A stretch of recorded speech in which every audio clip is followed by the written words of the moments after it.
Hello there everyone, thank you so much for watching the DayZ Podcast. I want to thank all of our Patreon and YouTube supporters for all of their support. It is really much appreciated. I want to thank Malinar, Ken Brown, Tank Dazza, Shane Murphy, Big Dog, Florida AF and Eric Johnson for our Patreon supporters. Much appreciated and much love to you all. And I also want to give a special thank you to our YouTube members, Jake Zero Cool, OG Bricktop, T-Dog, Stud Muffin, Hannah Epps, Zenith777, You My Size, Andrew Boyd, Michael, Darkwing Tate, DayZ Hub, Marson P2, Matt Z, Raymond Normoyle, King Alabar, and Kenny Baker. You are all absolutely fantastic. You are absolute legends. Thank you so much for providing for the show and supporting us in all of our episodes. We really do appreciate it, and we can't wait to see you on the next show, the DayZ Podcast.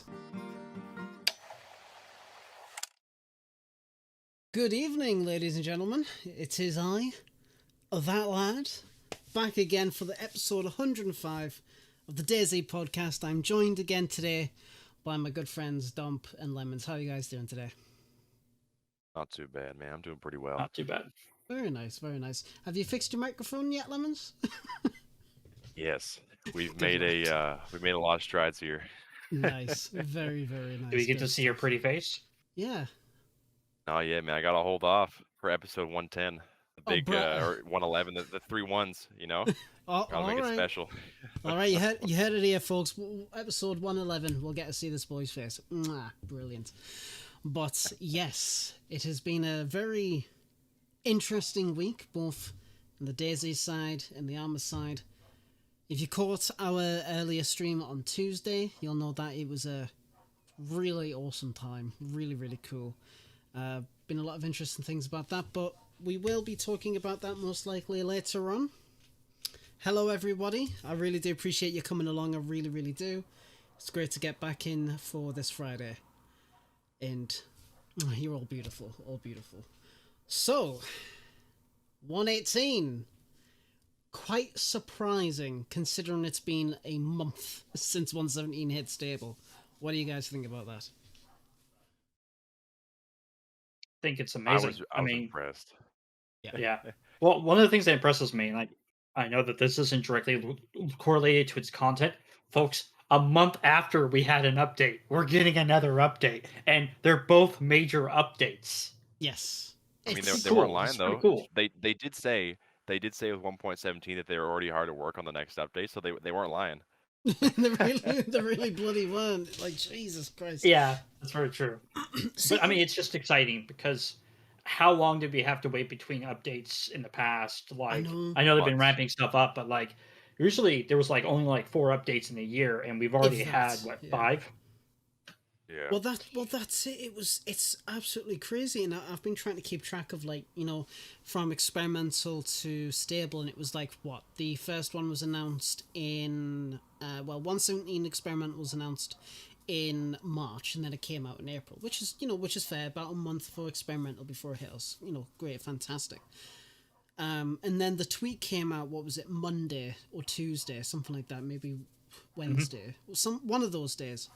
And it was right, okay, so we're getting noob tubes. And, a lot of people like myself, it really did skill speed. It really did want to upstage Reforger. Did it work? I don't know. We'll get to that. But when I heard the sound, it was and I'm pretty sure a lot of people was the underslung grenade launchers, but I was not expecting what we got. And I was not expecting the pox shells. I don't think a lot of people were. No, I was honestly expecting, yes, we'd get HE, would get smoke, but I was honestly expecting tear gas, not goddamn pox. That's fantastic. I mean, I've tried to mess around with it in the offline, but it didn't work too well because it's offline. So, but Lemons, you've tried it out, haven't you? Yes, I had a lot of fun working with that stuff. I managed to get it working with the editor on 1.18. So we had a bit of trouble at first, but then I realized that you have to go into the item and enable its simulation and the damage for it. Yeah, that's probably why I couldn't get it to bloody work. So once we did that, everything started working smoothly. But I've got to say, this was crazy. I was picking this stuff apart for hours, making sure I did every scenario, every situation, and it was awesome. I've got to say, it was awesome. And I think a lot of console people are going to really love this stuff because we've seen stuff like this come up before with the expansion on PC, but console has never had any sort of explosive projectile weaponry, anything like that. So I think that having them have the chance to dip their toe into a feature like this is going to make them all very happy. Oh, and it's going to make a lot. Oh yeah, and it's going to make a lot of new server ideas. Like just imagine like Pox Dodgeball on console. Like that would just be. It's going to happen. It's going to happen. that'll be class. That would be funny. That would be awesome. But on the modding side for stuff like this, Dump, what do you think? Because having a new weapon like this, I mean, I know I'm kind of like the weapons guy, but there's got to be some really interesting stuff that's really tickles your interest. Yeah, there's a lot of interesting things that tickle my interest. We finally got physics for handling explosive projectile things. Now, we've had this in the past with bullets, but the way they're handling explosions and stuff, from what I can tell in 1.18, it's not the same as bullet explosion, bullets creating explosions as we saw before in the previous patches, which is what's really cool. So what I'm talking about, folks, is they gave us new coded physics for us to be able to experiment with and create some more unique, interesting experiences. And I think that's really interesting. From other modding perspectives, having new animations, which, by the way, that reloading animation for the grenade launcher is awesome because it also means that there are plenty of other ideas out there for people to do. I'm no weapon modder, so Lad probably can talk more about this, but I can actually picture some fun things to do with those reloading animations without actually using a weapon. Yeah, oh mate, it's all really, really good. But as a lot of people in chat have already said, base building. I am very, very surprised they haven't announced any kind of buff or config or anything like simple for server owners to make it better. Like, yeah, you got all these explosions, like explosive types and improvised explosives and whatnot, and you got the new grenade launcher. Fantastic, brilliant content. You know, that's the great part of it. Content gives use to some items which never get used. But bases, they need a little bit of love. Now, as I have a little bit of Hub, opinion on that. Oh boy, go for it. It has been a long subject for quite a few updates now. I'd probably remember this. There was a Reddit post about no base servers. And I think DayZ's paying attention to those kind of people, as well as the majority of streamers and stuff don't like bases. And they're giving more ways to raid.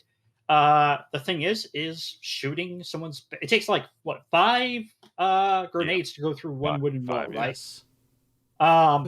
Which means that the wall, if built right behind it, might take 3. But one thing I think folks are failing to realize is that experimental servers usually have a lot of things buffed up so you can play with them. I don't think this is how it's going to be an official, where you're going to be finding this stuff in abundance. No, not at all. Yeah. And with that logic in mind, it takes about, like, I think, was it 11 grenades to go through one wall. So if you really think about it, if these things are going to be more rare than grenades, it's going to be harder to farm them. But what I'm trying to say is the majority of people don't like base building. And because of that, I think BI is trying to give base building and base raiding more of a purpose than just, watching people hole up in a base with 8 wall depths, right? They're going like, hey, now we're giving you reasons to raid those people and raid easily. Yes. Again, I've always been a person that's been a big benefactor of base building and raiding is a scales of balance. Yes, if absolutely. You as a server owner can't balance those scales, then you need to readjust how you do things. Yeah. But yes, I do believe that next update we might get some base building love. I think we should. I mean, Mark's at the start of the year, I believe it was. He made a video about base building, got a lot of traction. The DayZ devs actually responded like, yes, we're going to be focusing on base building. This could be, in my opinion, like the very first steps towards that. However, I do feel like they've gone about it a little bit the wrong way, in my opinion. I think they should have done these kind of additions to what we've got now. Brilliant, but they should have announced something to do with base building itself, because if they leave it alone, it might cause issues. Just speaking of vanilla wise, But yeah, now, community wise on console though, I would like to jump in there. I would like to jump in quickly. So a majority, I'm going to say at least 90% of every community server on console now, since the last update, has begun using that build everywhere feature, where you can disable the building parameters and all that stuff, so you can just place anything everywhere you want. And the issue with that is people have now started to exploit that and place walls inside of walls, and they'll have like walls that are made of 9 different walls. So they're very thick, and it's pretty much impossible to raid those. So I think in that instance, not talking about official, having those grenade launchers is going to help a lot with those bases, because I know a lot of people, if you guys are playing on console, you know the difficulties of having to raid some bases, because they are like Fort Knox. Like you'll have I've seen some bases before, it's 8 to 10 walls thick, and they're all inside each other. Oh yes. So it provides a good counter for that. Well, that's it. I mean, when you put that into consideration, yes, it's like, it's pretty interesting the way that they've gone about it. But I do think that if people talk about it, especially on the feedback tracker, or if people express concerns on the public platforms, like we've got this stuff cool, but what is going to happen with base building? Is there going to be any boss down the line? I'd imagine they'd get feedback about how the stuff functions now. And then based on that, they'll go on and do the changes to the base building. I'm not too sure. Obviously, I don't fucking work there, so we'll just have to wait and see. But I do want to talk about the actual post. Now, I've not read this yet. The 118 experimental release page. I completely missed this. I completely missed it. So we're going to be going through just a little bit. Probably is not the full thing, because there's quite a lot. Greetings, survivors. A month has passed since we released update 117. Wow, I didn't know that. So those of you who read the corresponding article we published know what that we've been... I can't read. Right, let's start again. Those of you who read the corresponding article we published know that we've already been hard at work on the next update. Well, we're excited to announce that the experimental build of Update 118 is now live on Steam and Xbox. We got a lot of new tools to discuss this time around, so let's get to it. First off, there are plenty of new explosives to be found and made. There's the Claymore, which is... it looks really nice, but it's not as strong as the other stuff. A directional mine found in high tier military areas, which can be detonated remotely. I am actually quite interested in how they've got the angle, so I will be looking into that in the near future. Next, we have a powerful plastic explosive that can be found in industrial areas and combined with a new remote detonation unit, which is really cool, which is meant to be detonated from a safe distance. Finally, all you crafty survivors out there can also create an improvised explosive device from a protector case. This device accepts a variety of explosives found in the game and can be activated with a remote detonation unit, alarm clock or kitchen timer, which is great because we've been wondering what the hell's the point in the alarm clocks and the kitchen timer. But yes, it's so speaking of explosive things, we've also added a grenade launcher. We chose to go with the legendary M79, which, Dump, you said is actually from Reforger, isn't that right? Yes. Yes, so they've backported another weapon, which is still great because it looks really nice, although I feel like it's a little bit too glossy on the stock, but that's my opinion. Because we feel this one fits with our gameplay the best, unlike the underslung grenade launchers for existing assault rifles, which we deem too powerful, which is it's really strange.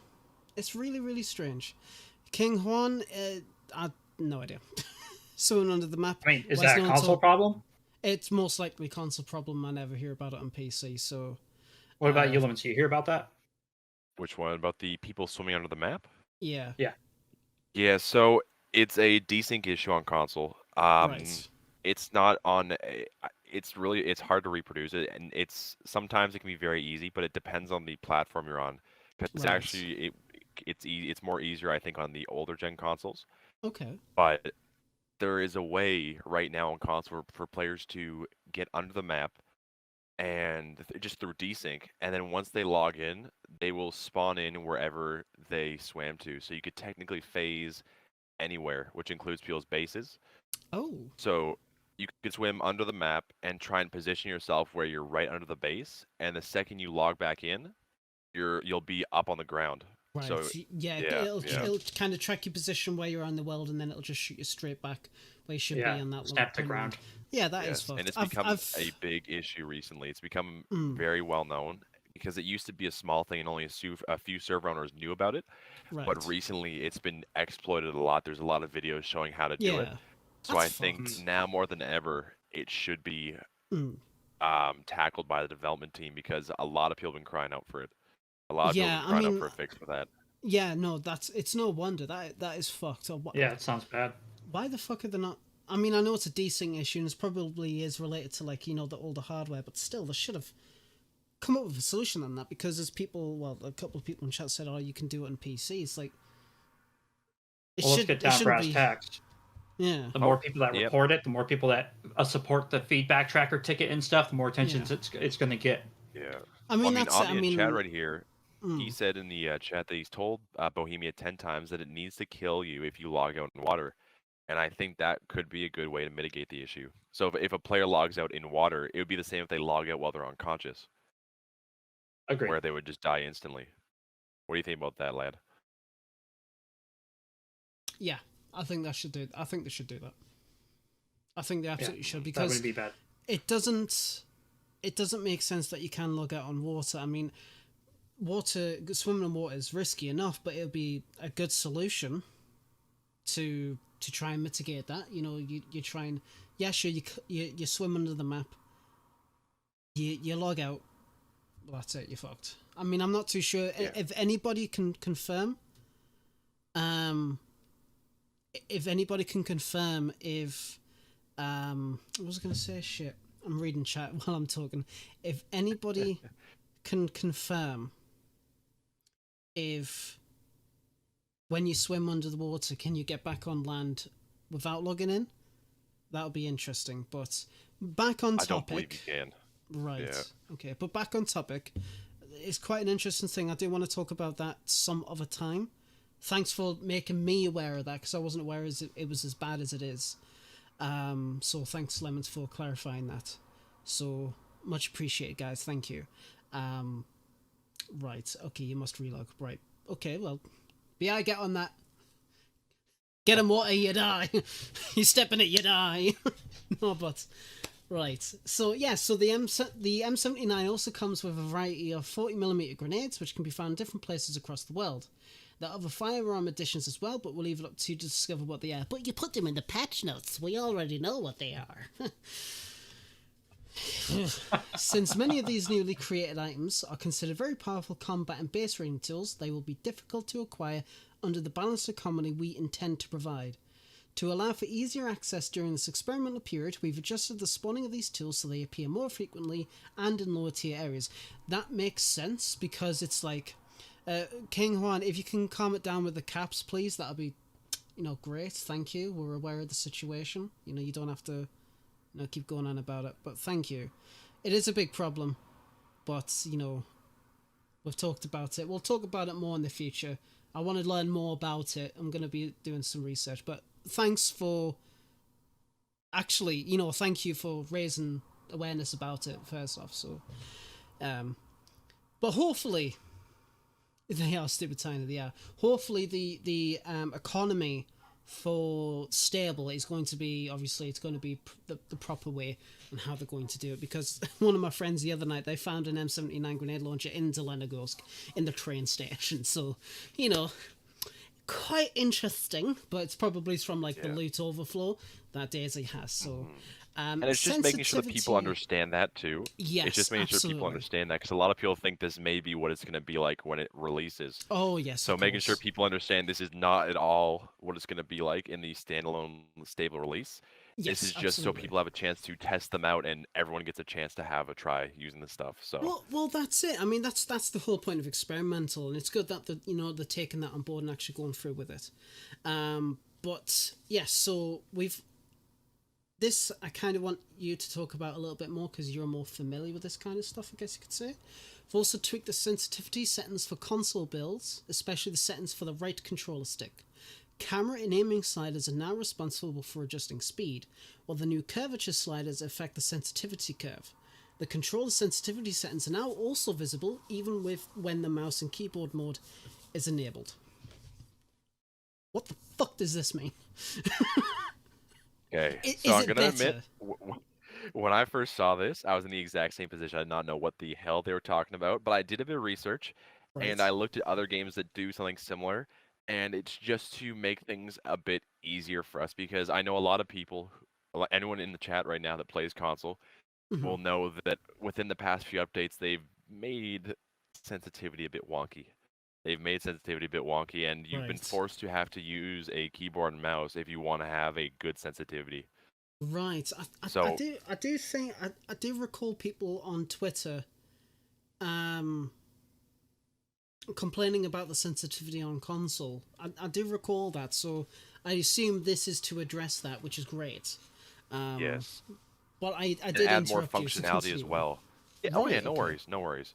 But they're trying to add more functionality because a lot of people have different play styles and they play differently. And because on console, Mhm. DayZ isn't just for hardcore players, but it's more so adapted for a casual play style as well, which you could say the same for PC, but it's a bit less. There's a lot less casual gamers, in my opinion, that play on PC, and it's more so like a Xbox and PlayStation because you have that home arcade type feeling. So Right. there's a lot more casual players on there. Yes, of So course. giving them the ability to better tailor the way they can play and tailor their play style will make it a lot better because I know a lot of people have very different views on how they want their sensitivity. So giving that in-depth ability to adjust that will be Uh-huh. amazing. I know a lot of Oh, people who play absolutely. console and play Siege on console, like Rainbow Six on console. They will also appreciate. I know it's a bit of a flyball here, but they've also got a very good mechanic scheme for their controls, and DayZ has done something very similar to the approach they took. Hmm. And it's in both cases, I think it's going to be very beneficial. Because I know for one, when I used to play Siege back in the day, when they added that update, Yeah. so many people had a lot better of an experience, and it Oh, will yeah. make PvP better on console as well. Well, that's it. I mean, that's the main That's thing. good. Is as long as it really does focus on improving the player experience, because like what I said before, it really done it from what I can what there words. It's been a long day, guys. What I can imagine is that a lot of people in the last update, there were some complaints, there were some issues, and definitely valid. So it's good that they took this step to address it, to create more systems for you, for it to be more personal to yourself, and that's what I'm all about. Exactly. I'm And like it'd like be Yeah. Q's really saying as cool. well here, he said it's crazy, either too fast or too slow. There's no in between. So Yes. now that we have that chance, we'll be able to find the middle ground that each player wants because not everyone wants fast and slow is subjective to each player. So what's fast for one person may be slow for another person. Well, that's it. Yeah, So exactly. It's exactly. So it's giving Agreed. them kind of that like. opportunity will make it a lot easier for people to set their own play style Well, in a that's it. sense. It's kind of like when people's got their own kind of like, for example, custom houses like I've got and Dump has as well. With weights. It's all personal. You know, my mouse might feel heavy to dump, but to me it's very light, or vice versa. I know it's a bit of a different kind of thing, but the premise is similar. So Exactly. So it's like we're weighting our joysticks pretty much. yeah. We're adding weights to our joysticks in a sense. Well, Yeah, that's it. Yeah. I can see that. So sorry if it looks like I was just on my phone. You're right. I was just loading up the agenda on my phone, so I don't have to constantly tap back and forwards. I need a third monitor. That's what I need. But and a couple of things as well. We're on the subject of controls. We've made major changes to the key binding menu. Fucking finally! Now we can split input actions into different groups to make the key binding clearer and to introduce a whole new category of input actions like gestures. This gives you the ability to bind any emotes to any key of your choice, removing the dependencies function key, i.e. hard-coded gestures. The active binding is also available in the gesture radial menu, which has received many changes and is now less cluttered and easier to navigate. I will say, like, the UI for the options menu and the radial dial, it's just so much nicer. It is so much goddamn nicer. And I haven't been going on about it constantly for years, but something I always wanted is that I could use my, the gestures on any key, and it's great that they're finally doing that. Then again, I don't know, any other kind of emotes that I use apart from saying hello, put my hands up in F11, but the option's there, which is great, which is something that's really awesome. I also love this because, as people who play on PC know, a lot of mods actually add their own categories. And it's cool to see DayZ doing the same thing, not necessarily getting inspiration from them, but kind of going, hey, this actually looks like a better system. I think it will be cool because it'll make a lot more sense to people. My only suggestion is, DayZ, would it be cool for you guys to make subcategories for these controls? Subcategories? What do you mean? So like when you click on combat, right? Mm-hmm. There's like a subcategory beneath it. You can click on like vehicles or on foot kind of thing. Oh, right. Okay. So say, for example, where it's like, actually, I don't have an example. I had one. I mean, it's something I'd probably do with modding, right? But yes. Like you click on building fortifications, and in there's a peek through a peephole, like door actions versus window actions, right? But either way, that was off subject. Oh, it's all right. So one thing I want to talk about is I'm really happy with the new key bindings and all that stuff on PC. Yes. But unfortunately, they didn't tie this over to console as well. Oh. So there is currently no way for players on console to rebind any of their controls. They're stuck to the default DayZ layout. Now, to some people that may not be an issue. I know a lot of people want that ability to change their things, and it's going back to what I was saying as well, where you're building your own experience, because a lot of these people play differently. They have different play styles. They have different abilities with what they can do. So giving them the ability to change the layouts could be very, very good, because I know a lot of people have been asking for it. A lot of people want it.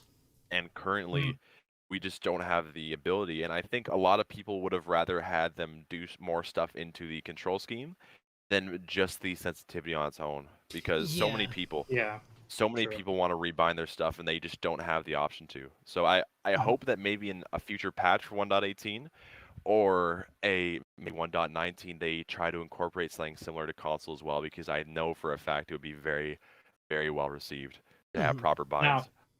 Now, I could state that one of the things they said in Armor Reforger last Tuesday when we did it was a lot of the keybinds that we have controllable on PCs, we have an entire keyboard, and they were talking about the challenges they have giving players control over stuff with a controller.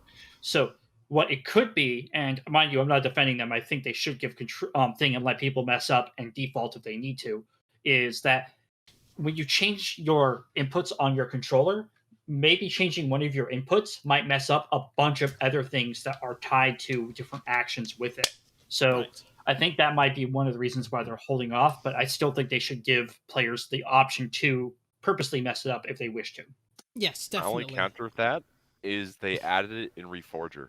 So they did actually add that in Reforger, so you can bind every single button, every single combination with your controller on the Reforger release, and it is working pretty well.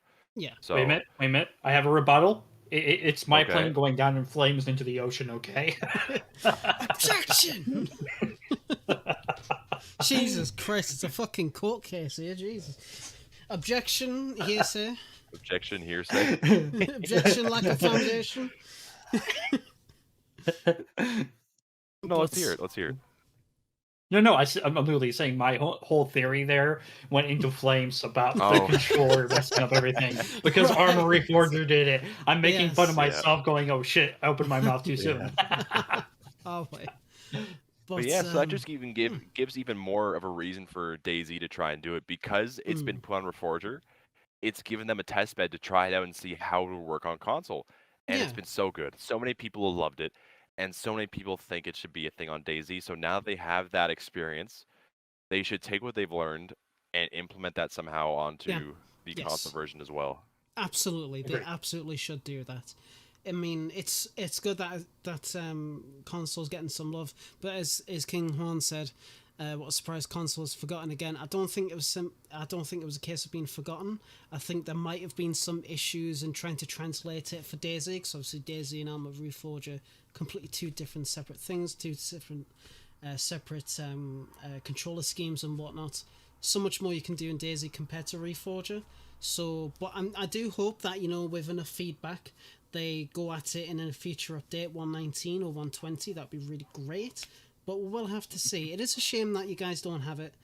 But and I'd encourage people to go to the feedback tracker and put that in, because I'm not sure if many people have actually written feedback. We've talked about this a while ago, but a lot of people will instead bring their discourse or any issues towards Twitter, and they'll just they'll at DayZ or put in the console or in the description and be like, we want controls on console, and it's not the most appropriate way to get a hold of them. So I'd recommend anybody who plays console and they want to get their point across to the developers to 100% go to the feedback tracker. And I'll even link the feedback tracker in the chat, so you guys will have that there.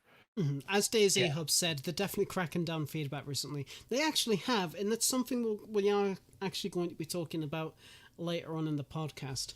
But this last little thing here, Lemons, I want to hear your opinion about this, because some modders have actually said there's no point in builder items now, which is kind of a mixed bag, but we'll see. Last but certainly not least, this game update unlocks hundreds of static environment objects, so server owners can now customize their servers.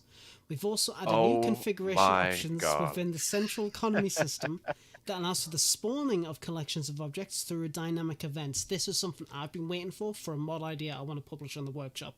More on that later. We've already implemented this system for one type of new event though. We'll let you figure out which one that is on your own. Oh, by the way, it's through the fucking trains.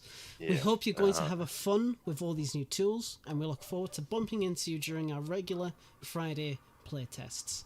Have the if you could see me right now, if you could see me right now, I'm like one of the old. If anyone here watched Animaniacs back in the day, I've got my tongue out. I'm going like auga. My eyes are popping out. This was amazing.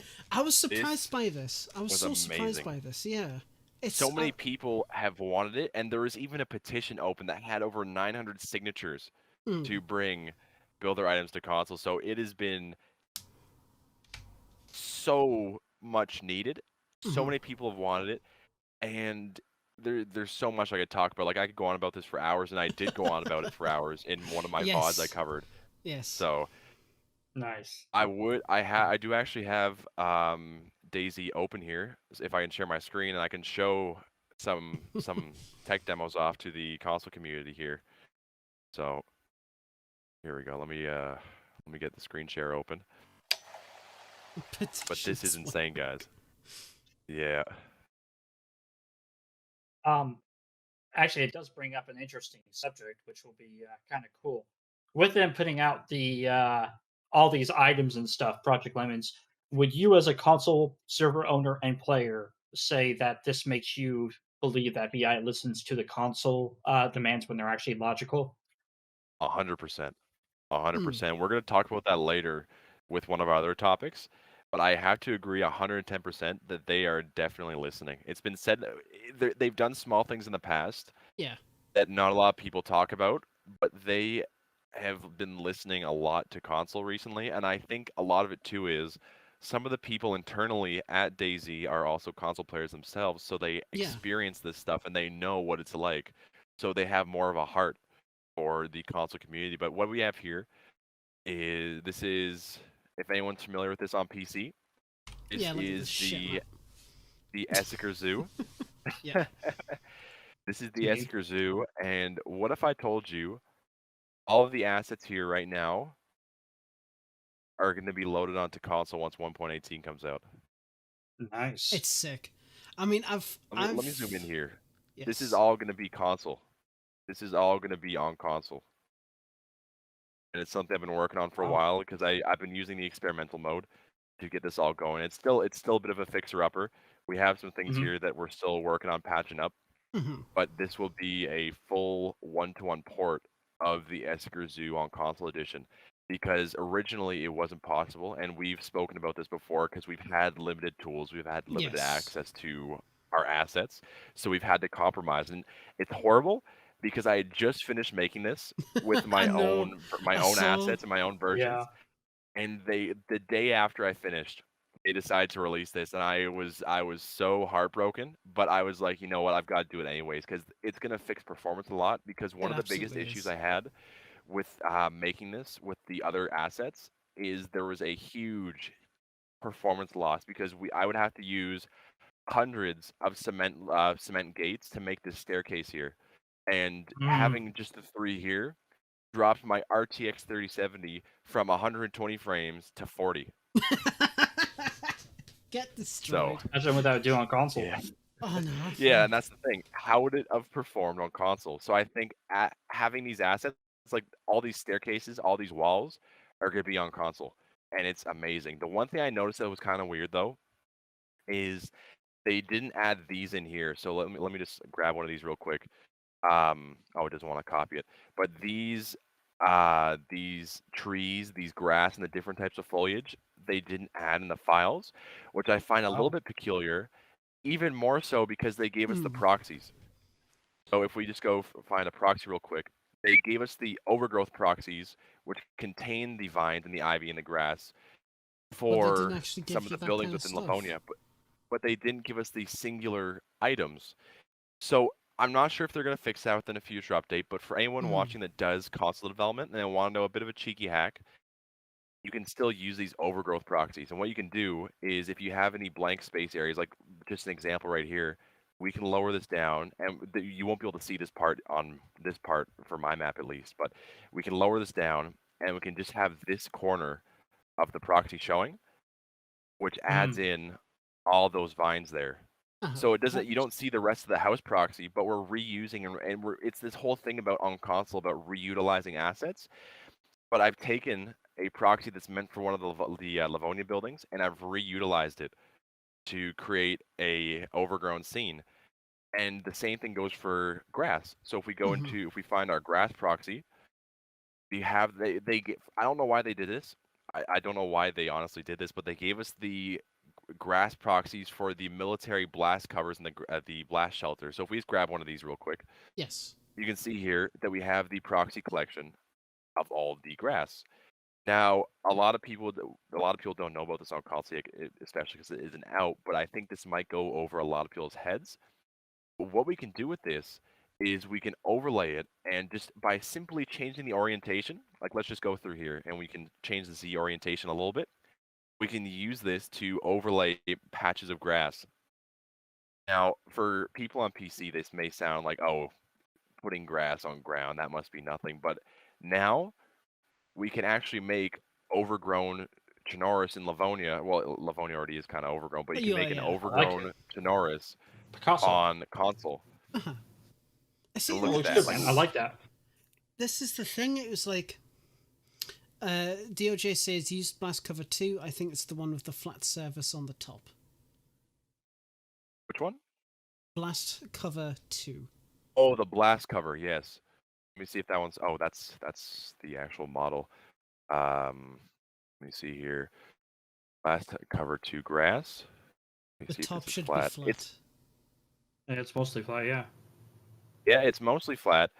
Here, let me just remove this real quick. But it is mostly flat on the top, and what we can do, even if we wanted to utilize the side, is we can just go to the y-axis, change that, so now all that grass is exposed, and if we want to put down a road, we could just level that down and have it superimposed. Now, I'm not going to get too in-depth with it, but this just shows you couldn't do this before. And this is going to be amazing for the console community, and it's going to be something that will completely change the way console maps are done.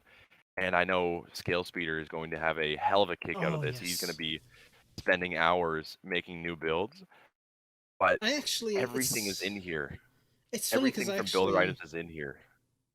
well, not everything, but quite a lot of Sorry, different not things. everything. Yeah, yeah, exactly. Get your facts But right. yeah, yeah. But the only But things yeah. actually that they didn't add, to my knowledge at least, is they didn't add the rock Rocks. assets. They did not add the trees or the grass, like so general foliage. Hmm. They did not add the water. So how on Essaker, these are all square tiles here. Yes, yes. They didn't add these to console yet, and most importantly, they didn't add some key. What was it? Some of the key environmental objects that you have on builder items. So I know, like you were saying, some people thought builder items is obsolete now, but it's not completely obsolete. And I'm not sure if DayZ is going to fix this in a future patch and they're going Mm. to add these missing assets, which they very well might. Hmm. But there's some things like that, or even the Ivy. We don't have the singular Ivy pieces like the builder Oh items does. yes, So yes. Hmm. yeah, so builder items isn't completely phased out yet. So I wouldn't recommend throwing builder items out Mm. yet, I'd but recommend we using are going to both. have to wait and see. Yes, definitely. Yes, exactly. And I've spoken to Dab, who, for people who don't know, he's the guy who put together this beautiful program I'm using right now. Yeah. And he said he's going to try and add in the ability to have static items prioritized over builder items. Because All right. currently, yeah, so currently in the version of like 1.17, if you grab this and you control click it, you can duplicate it. But for people who are on console edition, if they ever try to do that, it'll source the builder items version of it. What he wants Right. to do is make it so that if you control click an asset, it'll grab the The land static. underscore asset instead. So, yes, the static asset instead, which means for console players, they can grab if they're on like a PC map and they want to grab, they're like, oh, this looks cool, let me grab this. It'll actually grab the builder items version. And I know for a lot of people that will be really, really powerful and a good tool, Hmm. but it will just make things so much more streamlined because I know so many people on console who accidentally put down builder items by mistake, and then when they Yes. export all of their hours of work, It they're didn't like, "Where work. the hell is everything?" Yeah. And that it's horrible. It's heartbreaking.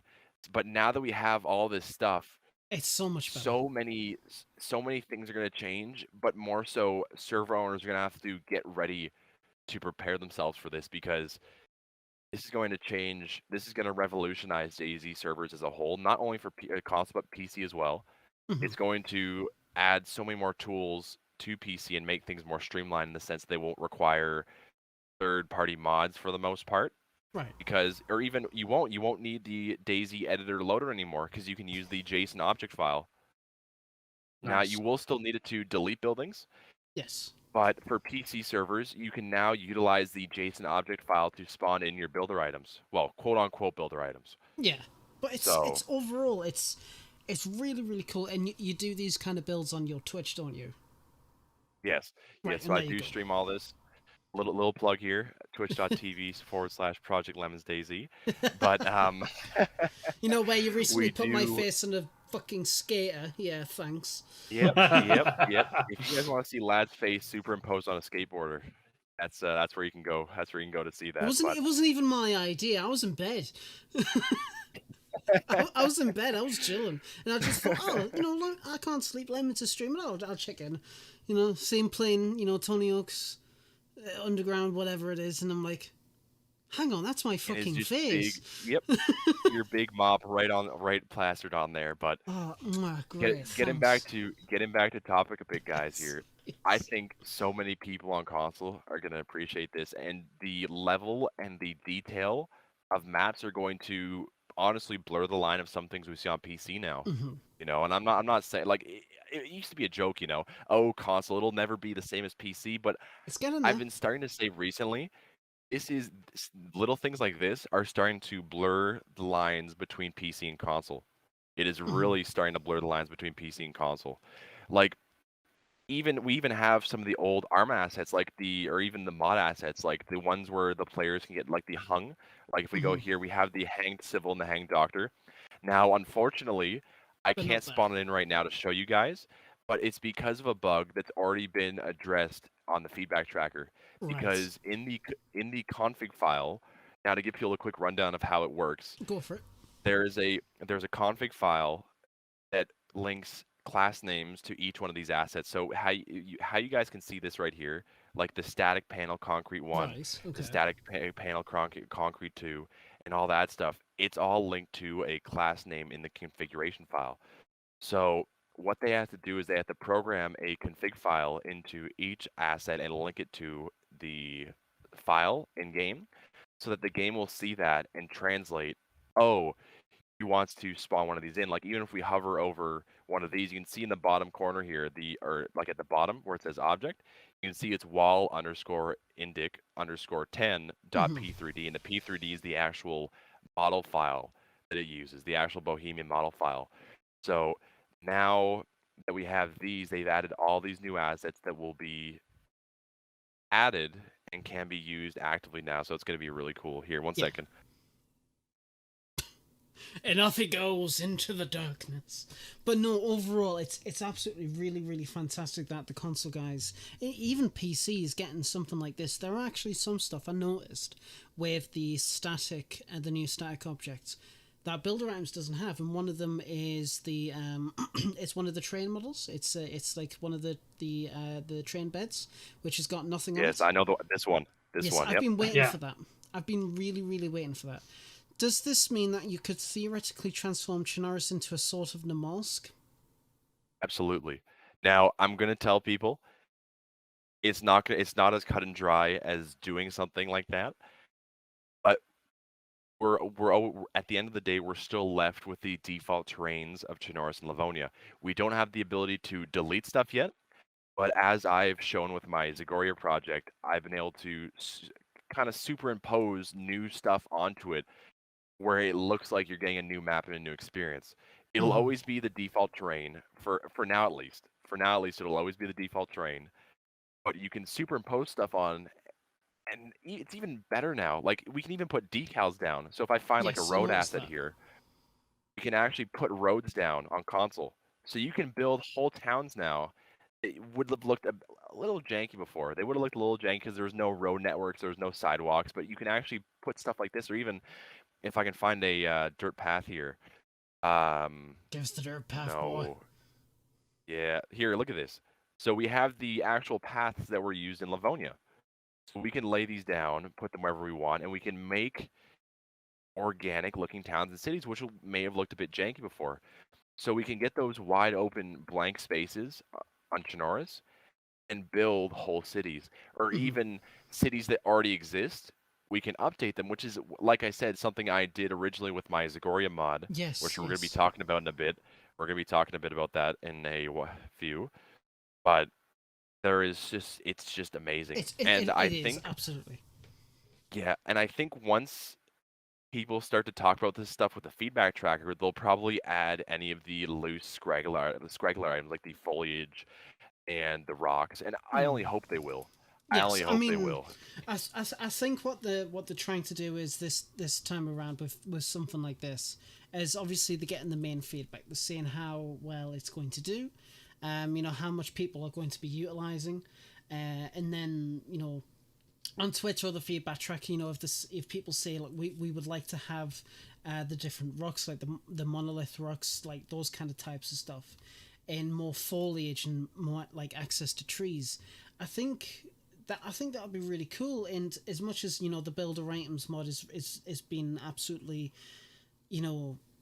crucial for all custom mapping since modding began, I think it's about time that something like that is phased out for something that is completely supported by the team, as long as it's obviously parity with something like that or even better.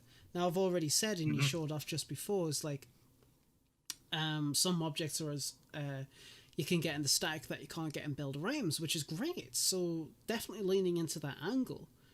I'm really interested to see what they do bring out next, but I'm more interested to see what people on console, especially. I mean, I don't have a console. The last console I had was probably an Xbox One. I had it for a few months, and I'm like, no, I'm good. My mum's got the PS4. She plays Red Dead Redemption 2. She's fine, but yeah. So I'm really interested to see what people on console can do. But I can imagine with this, as one of the topics of the agenda, you're delaying Zagoria because of it. Yes, so that was something we were going to talk about, and I guess we can hit that off now. But unfortunately, some people have been following me. Some people have been seeing my stuff on Twitter and Twitch. Know that I've been working on the Zagoria map mod, which is a complete overhaul of Chernarus for console edition, which adds like new towns, new cities, new completely new points of interest. And unfortunately, I hate to be the bearer of bad news, but I am going to be delaying it. It was originally planned for early summer, so I was thinking early June as a release date. But now that they've given us these, it's always my luck, man. The second I do all this stuff and I want to release it, man, they give us this stuff. So because of that, I'm going to be going through everything that I've done up to this point, and I'm going to remake pretty much 100% of my assets using all of this stuff, because a lot of the stuff that I've done before, I had to jimmy rig using hundreds of assets, which looks a bit janky in some parts, but it also affects performance very negatively. So what I'm going to do to save a lot of performance and just make things look nicer is I'm going to be going through and redoing everything in Zagoria with the new asset overhaul that we have in 1.18. So I don't think it'll take too long because I've got everything kind of planned out already how I'm going to do it. So if anything, I could see it being released maybe late August instead. So mid to late August might be, so maybe like 1.5, 2 months total, like instead of having it in June. So it's not going to be a big pushback, but I want to do this because I can give players a much better experience if I use these new tools. So I think that's where I'm coming from, and hopefully, I know, knowing my luck after I've said this, so knock on wood, once I finish this, they're gonna release a whole new pack of brand new stuff, and then they're gonna keep doing it. Fingers So I crossed hope. to do. Fingers crossed to do. Fingers crossed. And I did say this as well. Yeah, with when I first started Zagoria, I told people that once it was released, I'm not going to stop development completely, and I was going to release 4 content expansions for the map. But what I was going to do as well is I made a promise that I would continually update it to stay with the new framework of DayZ. So whenever they added new features, new mechanics, new buildings, you'd immediately I adopt would them. yes, I would immediately adapt that into my map. So I'm staying true to my word, and I'm going through and I'm slowly making the painful process of changing everything to the 1.18 assets. Good luck. But it has started. Yeah. Yeah. It has started though. For those wondering, we've already started. So I've already jumped headfirst in using the experimental editor. So we could see a release date even sooner. So I'd say play it by ear. Yes, exactly. Fingers crossed, and I'm gonna be very open about this stuff on my Twitter. So I'd say if you guys want to keep up to date with anything regarding release date, updates, any of that stuff, it will all be put on my Twitter mainly. So yeah, plug your Twitter in the chat. Forrest Gump says, so I haven't looked at the new file closely yet, but can we just set the directory for the map object JSON now, like we do in the init with separate files? Let me read this. Yes. Directory for the map object JSON now, like we do. Could you possibly elaborate a bit on that? And when Lemon says asset overhaul, it means that he's had to use a lot of in 117 he had to use a lot of the assets that were available then with the land stuff and whatnot, and he's had to improvise massively with quite a lot of that. I can actually show the example here. Yeah, like for example, I'll open the old save. I'll open the old save here from the original Esker Zoo. So this is the new version for 1.18, but I'll show you my original Esker Zoo that uses the old assets, and we'll take a look, and I'll show you guys what I'm talking about here by brand new stuff and asset overhaul, because it really is. I just hope it will actually load. This is another example. This is another example of why. Oh, DayZ's not responding. Hold on, let's give it a second. But this is a prime example here why I'm so happy to see these new features. All right, here we go.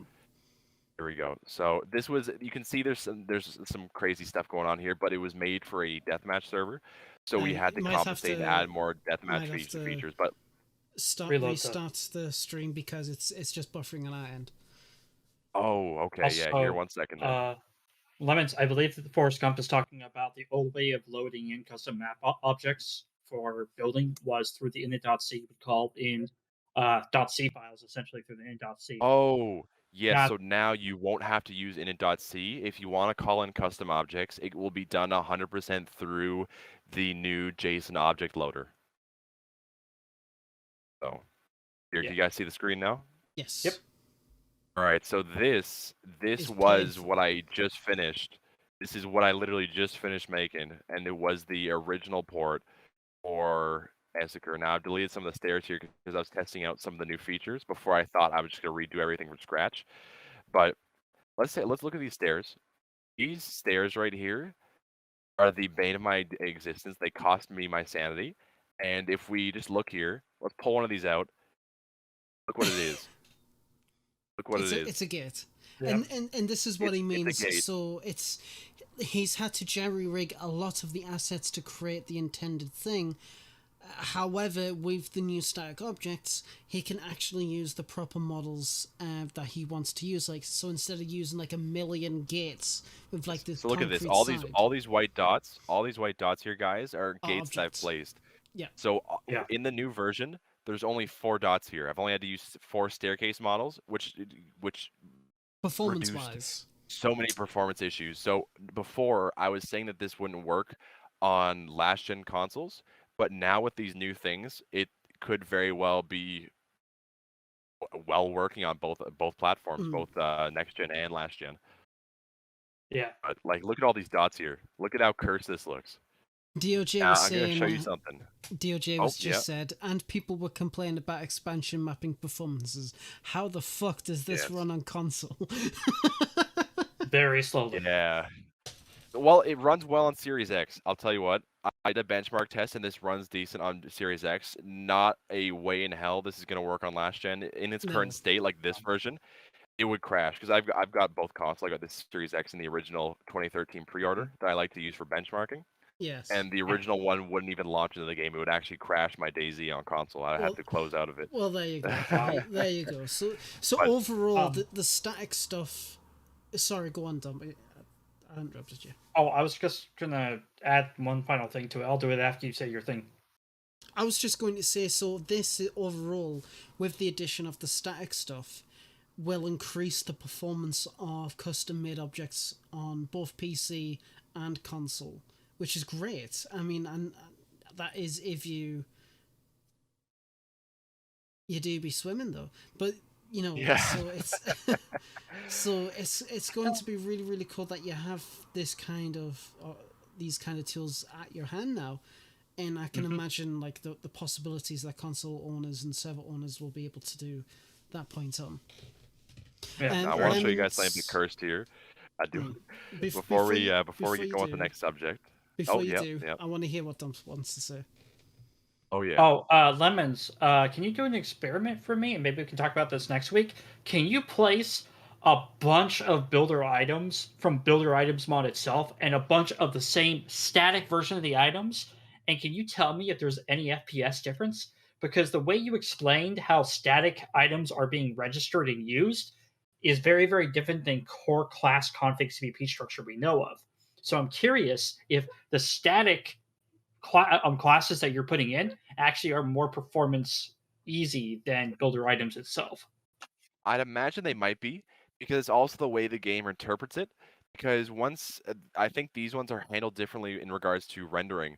So once it gets out of a certain zone, I think it will completely call it out. Whereas some of the builder items, I think, don't despawn or unrender. So that could be a big difference with performance with that, especially. So, right, brilliant. Nice. But we can do that later. I might stream that. So. Oh, there you go. If you want to check that out, check out his Twitch channel. It's already been posted in the chat before. B asks, is it going to be a community server? Like, I don't need to download anything to my Xbox to play it. That is the beauty of this. With the object spawner, with the new assets, this will be 100% within the game file. So there will be no external workshop, no external downloads. All you have to do is click play, and you're in the action instantly, which is amazing.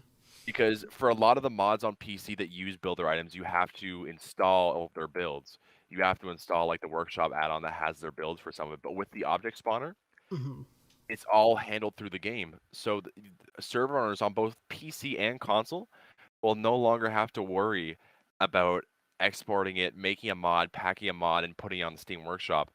All they have to do is go like they can all use editor now because it has a feature built in for the object spawner. So if we go over here, we go to File, Export, and right at the bottom we have an export to object spawner, and we even have an export to map group pause.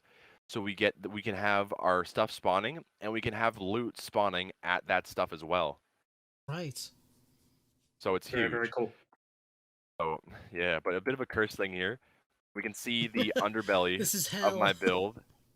This looks like it came from a Tim Burton movie, but these for my floors and my roofs. I had to use the ruined bus stop because for some reason I don't know why they actually textured the bottom of the bus stop, and usually knowing DayZ, a lot of the stuff that has a bottom side doesn't usually get textured, just to save on memory and performance. But they did it for this for whatever reason. So now I was like, this is the perfect asset, and I use this. But if you look inside, players can't see this, of course. But if you look inside, this looks like pure machine hell. You have all these torn up spikes. This looks like the back rooms. No. Just as I know what the back rooms are. Look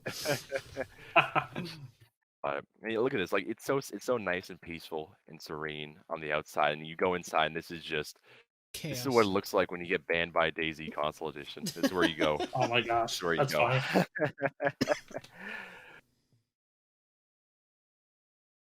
So this is really cool and everything. I'm really happy to see all this, but moving on. Yes. So, the future of DayZ console servers post 118. We've kind of touched about this with just what we've been discussing a little bit, but since this was your topic on the agenda, I want you to elaborate a little bit more about it. So, what do you mean by this topic? So, we touched upon this briefly when I was talking in earlier, and I said this on one of my streams, but this is going to change. This is going to be a very crucial and very critical turning point for Console Edition. This is going to change the way servers are made. It's going to change the way people play servers, and it's going to change the entire groundwork and the direction that DayZ Console Edition was going. Server owners will have to completely remodel their servers because this is going to be a thing where if you're not doing this, your server may lose a lot of its population for one that is doing this. And this happens every update. I know a lot of people who play console can vouch for the fact that this happens, but whenever they add a new feature, every console server races to have that in. Like when we added infinite stamina or when we had the build anywhere mod, everyone races to be that first person to have it, so they get that population, they get everyone pulled in. And unfortunately, a lot of servers get very, very competitive with each other, and it can be very negative sometimes the way they get competitive. Yes. So I'm giving a fair warning to console server owners who are watching this. This will be something you need to get behind because you need to conform to this because unfortunately this is going to be something that will make it or break it for a lot of servers' populations, unless you have a population that is dedicated to your server, to you, which a lot of people do have now. But for servers who are trying to build themselves up and get that population, you need to get ready to learn these new tools because this will be a brand new generation for DayZ Console Edition, and this will ultimately be one of the best years for the console platform as well because of all this stuff. This will make new game modes. new maps. And it seems weird because you're like game modes. I thought it's a programming thing, but on console we make game modes still like Conquest. Conquest is a full Arma-inspired game mode that does not use a single programmable add-on. It does not use a single programmable add-on, but it has rules in place to make you feel like you're playing the game mode. But it uses all that through the object spawner. And Conquest specifically, I'm already like interpret it like I'm already thinking it now. It's going to blow up this year with all I the hope new so. military assets. It has they'll be able to make military bases. They'll be able to make outposts. There's new tank assets they can use, sandbags, the Hesco box, actual filled ones. So they are going to explode this year because they will make if they do this the way I think they're going to, Mhm. they are going to remodel Chernarus and make it into a true Arma experience for the people that want to experience the Conquest servers. And I know Chernarus is based off the Arma 2 map, but it's just really cashing in, or not necessarily cashing in, but utilizing these assets to make that kind of war-torn aspect. So I think servers that have, or even roleplay servers like Roleplayers Oasis on console, they they are amazing people behind that. The programmers are amazing, and they make so many things thinking outside the box. And I can only imagine the great things they're going to do once this releases to stable, because this all these servers that do this stuff, it's going to be revolutionary. And I know these are all big words that I'm using, like saying this is going to be the year for DayZ Console Edition. This is going to change the framework, but I'm not kidding. Well, This will be those are a game bold changer. words, boy. Those are bold words. But see, that's Yep. it. It's like editions like these. Yeah, sure, it's experimental. A lot of stuff is up in the air. We might not see some things. We might see more things. We just don't know. But you are right, and it not only applies to console, but it definitely applies to PC. Since obviously there's some things that aren't in builder items that are in the statics. So I'm really interested to see what people can come up with. Absolutely. And that's the thing, when you're a server owner, and if you do a server say like Chernarus, and I can only assume it's the same on console, you do need to be unique. You need to be able to pull in the players. And yeah, sure, you can use paid mods, which I have my own views, and Dump, I'm pretty sure you do as well. But we won't go into that because that'll end up turning this podcast into about a 24-hour one, and I'm not doing that again. So. But there's just so much potential, even more so now, for what people can do, and for more people to really express their creativity and the skills to create the ideas that they have in their mind. And you're Yes, and like talking DayZ about. Hub's saying here, he said he feels like RP servers are going to start to flourish, I and really I hope totally so. agree with that. I really hope so, and I'll be the Because first one to unfortunately, admit. yep. No, go ahead. I was going to say I'll be the first one to admit I got involved in the DayZ community properly back in August 2016. A few months after I got the game, and I actually used to play in DayZ RP religiously back then. Every single day I was on it, playing, role-playing with people. It was one of those sad sacks of shits, right? And it was just like, oh my god, it's my life. And it got us through a lot, but obviously it died down. And ever since modding came out, I've never really gotten back into that. And it's still a viable way to play the game. It's every single different play style, every single kind of community. So it's like, you know what? Bring it on. More stuff that can bring out the creativity, not only server owners and modders, but players. And that is the main thing that needs to get a lot more focus on. It's great. It is absolutely And we've seen the records get broken with 1.17. So I can only imagine what's going to happen once 1.18 drops, not only for PC, but for console edition. I feel like this will be one of the highest years for server population. And I think this is going to change a lot because, as most people know on console, most servers are very PvP oriented. You have servers with boosted loot, increased military items, and it's more so people on console play the console version of DayZ for that kind of deathmatch PUBG styled gameplay. But they're missing the core aspects of what DayZ truly was, and it kind of misses the mark. But what I think is that with these new things, we're going to see more Conquest servers come up. We're going to see more Oasis servers come up, and it's going to pivot what truly is DayZ console servers, because there's such a stigma right now for just times 100 boosted loot. Everything's crazy. Everything's insane on console. I feel like this is going to change the future for the game, and it's going to on console, and it's going to change the type of servers that will be available, because so many server owners have had to shut down their servers because they just can't perform with deathmatch servers Mm-hmm. and PvP servers and 100 times servers. But I think that with this new stuff, these poor owners and these owners that just haven't had the support, haven't had the player base, will flourish, because there will be so many people coming to see builder items, to see new assets, to see these roleplay servers that can truly become their own IPs and their own maps with these new features. Mm-hmm. So this is going to be the year for console edition, folks. If any year, this is going to be the year for console. I really Nice. do hope Nice. so. I really, really do hope so, because that's the main thing. That is the main thing. And I just got a tweet, a direct message from somebody. Sorry to completely deviate, but it's something I do want to address a little bit. It's been kind of on my mind a little bit. So this person said, "Hi mates, just wondering if you had any plans to update Spotify with the new episodes of the podcasts. It's always good to be able to download them and listen to work. Keep up the good work. Cheers." I've not been able to think too much about it. Boydie and I were still in the process of trying to work out a good workflow to get our episodes back in the main line, as we're done with episodes 1 to 102. Want to try and get that sorted out. Obviously, there's a massive time difference. I work practically full time, so it's very difficult. But I do intend to get everything back up to parity. That includes Spotify and hopefully multi-streaming, but streaming on YouTube only has been quite beneficial for the podcast, so that we'll see how that goes. But, there's still a lot of stuff that we are planning, but I just wanted to quickly address that while I got that DM. If that person... I do want to try and pronounce your username, but I'm not going to, because I don't want to embarrass myself too much. But if you are watching, there's your answer. But I will DM you in Twitter.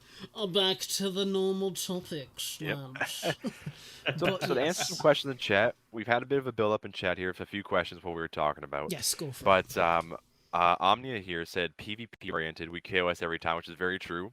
There's no ask questions first. It's always shoot first, ask questions later on console. There's Same. never any talking with people, because you always see the PC videos of people who are talking and they have that role play, but no, on console you walk up to a guy and if they have a gun, you're dead. You are 100% there, dropping you right there. I'd just like to point out that pretty much is like only like 2% of the interactions.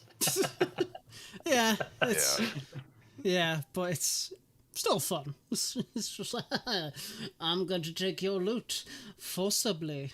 But yes. Yeah, and unfortunately, it's just a lot more amplified on console, and we miss that sort of RP aspect that you get a lot more when you're playing PC servers. And once again, it comes down to the server. It comes down to how they have it set up.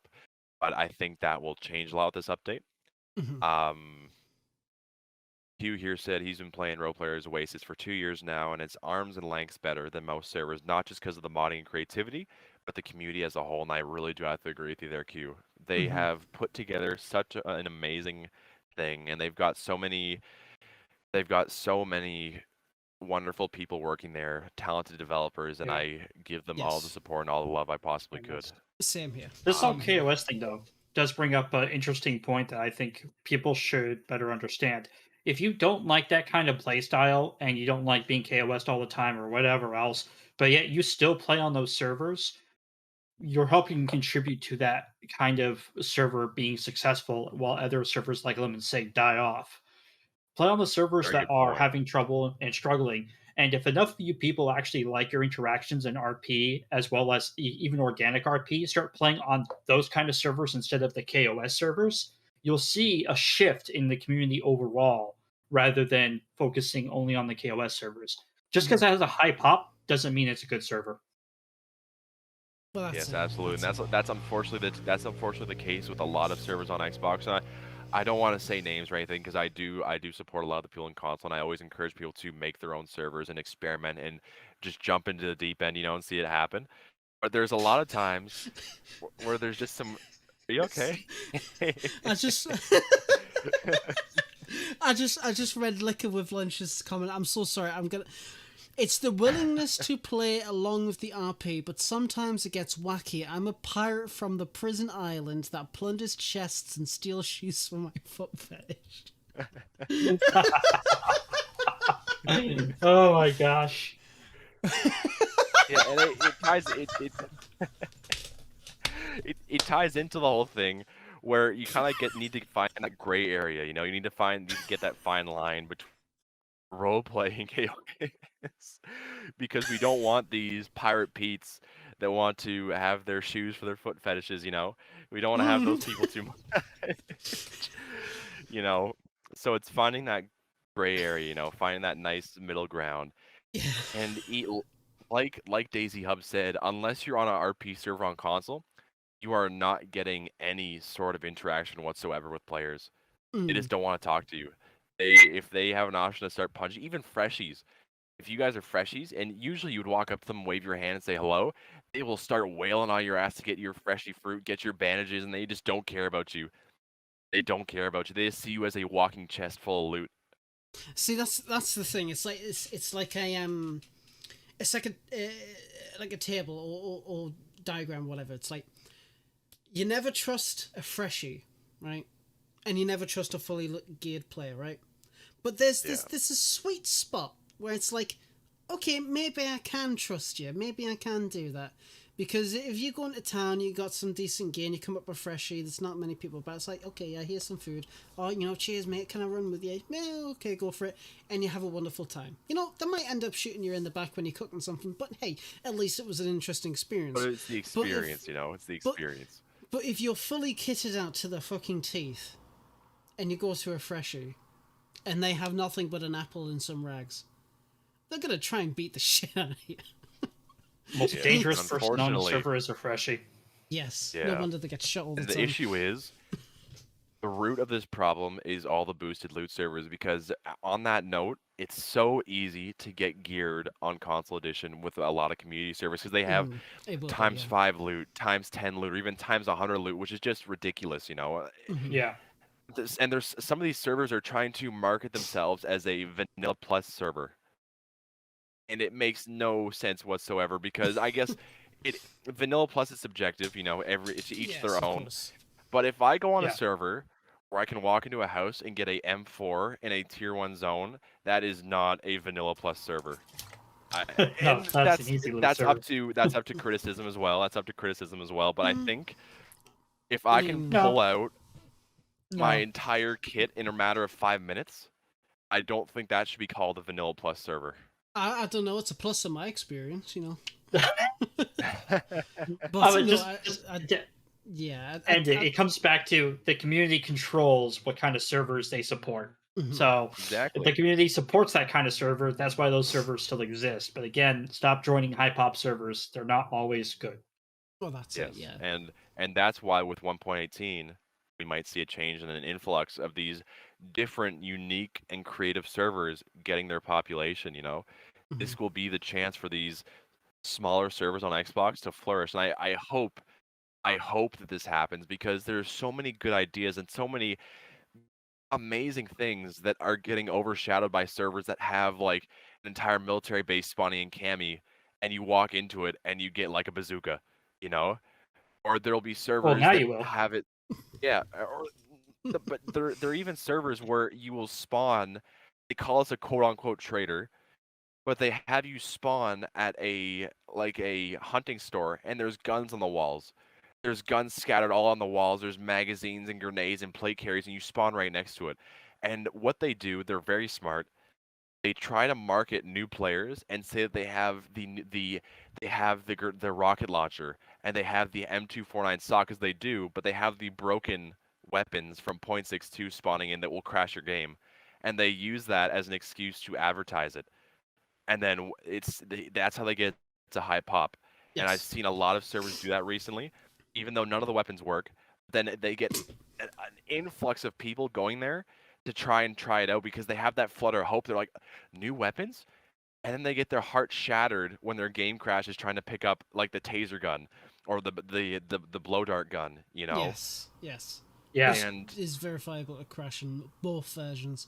So yeah, it's a pain. It is a pain in the ass overall. I mean, it all has its place. It's a bit of a weird take, but it all has its place, and it all comes down to at the end Yeah, of the day, and your like play style. Scalespear says here too, Yeah, boosted loot servers are paying for them though. They're pumping money back into the game via Nitrado, and and that's fair. yeah, That exactly, is and fair. that's what I mean by it all has its place, and Yeah. it's something I would love to talk at length, definitely in the Yeah, future. we need to have like a Absolutely. special for that, but because we could really go on for this for hours, and even what DayZ Hub said here, the amount of corrupt servers on console that are still up purely because there's nowhere else to play is insane. And I think that's where I want to leave it off, and I want people to think about Yes. that because Think about that it in those is sweet you nuggets need of to yours. really just take a second and sit down and think about that because that Definitely. is what's going on. You're being forced to play on some of these servers because there's just no other options and you want to play. You don't want to play official, but you want to play community, and because there's no one trying to break the mold, you're just playing on the same stuff and recycling and continuing this this spiral. We're not going to get anywhere unless we make the change ourselves. Yes, exactly, So I'd say exactly. I want to leave it there. I think that's the best point to leave it. And I think just think about it. I don't expect you guys to have to adapt that mindset, but just think about the different angles within the community. Well, that's I it. think Yes, it could change exactly. your outlook.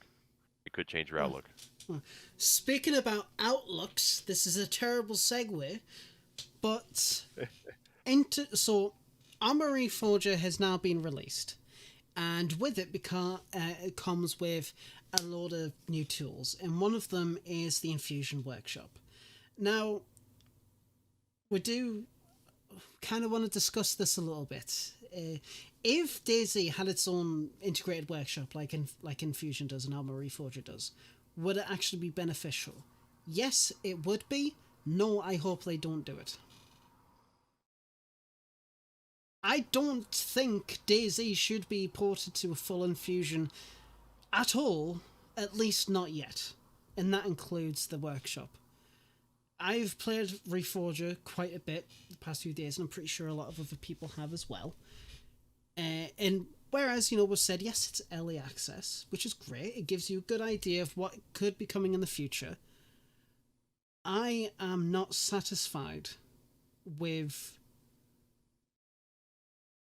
Well, I say that I'm not satisfied. I'm happy, but when people saying, "Oh, we should get DayZ to full infusion, we should have it like now" or something like that, no, I think it would absolutely set everything back to what it was like in 1.0.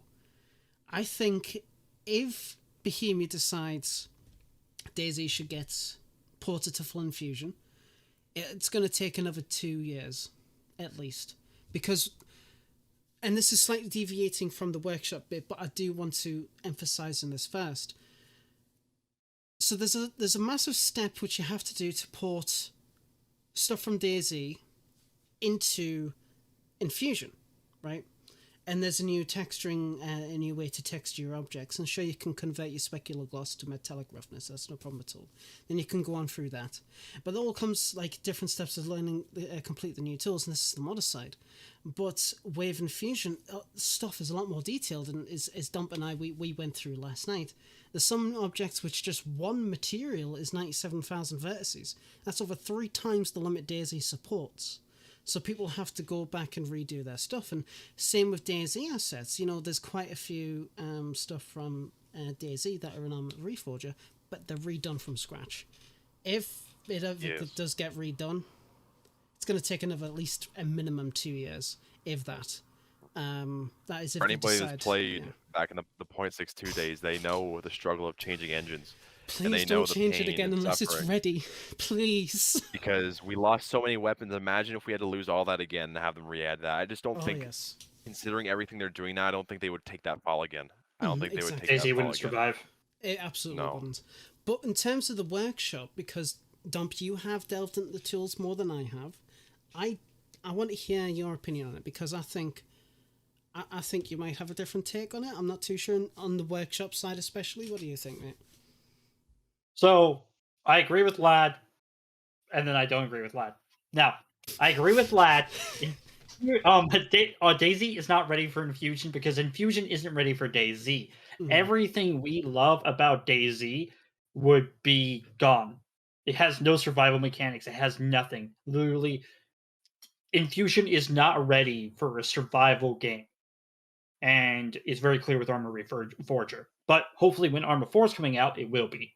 That being said, having the ability to upload my mods to a fully controlled Bohemia Interactive workshop area and off of Steam, completely controlled by them, monitored by them, enforced by them, would make my experience as a modder 100 times easier. And I say this because, and I'm not going to get into it, but Steam is broken with its workshop, and it's broken from major flaws. And having BI being able to control some of the things would be a lot more helpful to us modders. I know Live wants to say something before I go on. Steam's workshop is fucking shit. Yeah, he's talking about this. And I'm just going to go on to a really quick segue.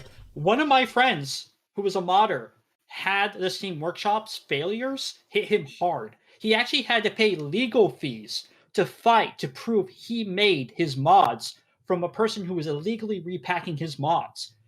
Bohemia Interactive couldn't do anything against it, and he had to pay a lawyer to get back the proof that he had made his own mods, which is why he's taking them down.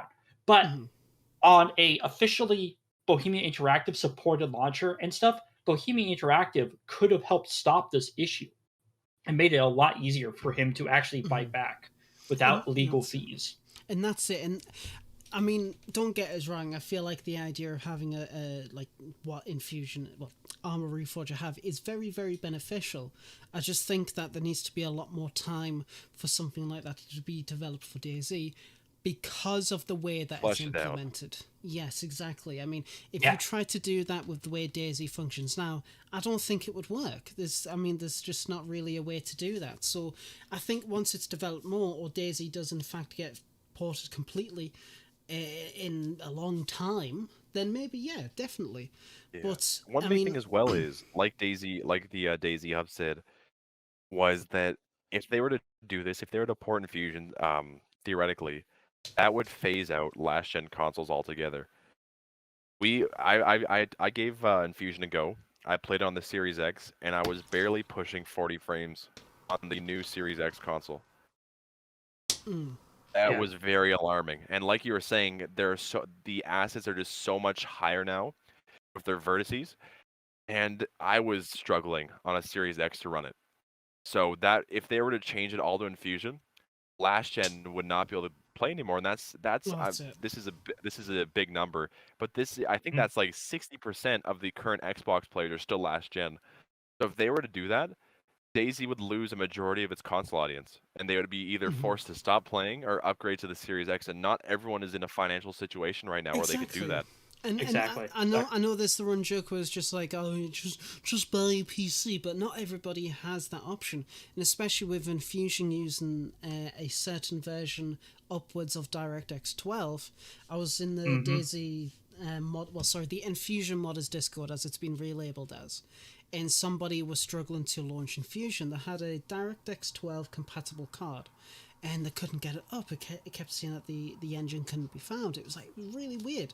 And then it turns out he has DirectX 12, but an old version of it. His card doesn't support anymore. And even so now if this guy wants to play it, he's going to have to fork out God knows how much for a fully compatible graphics card. Which way, as we all know these days, is just ridiculous.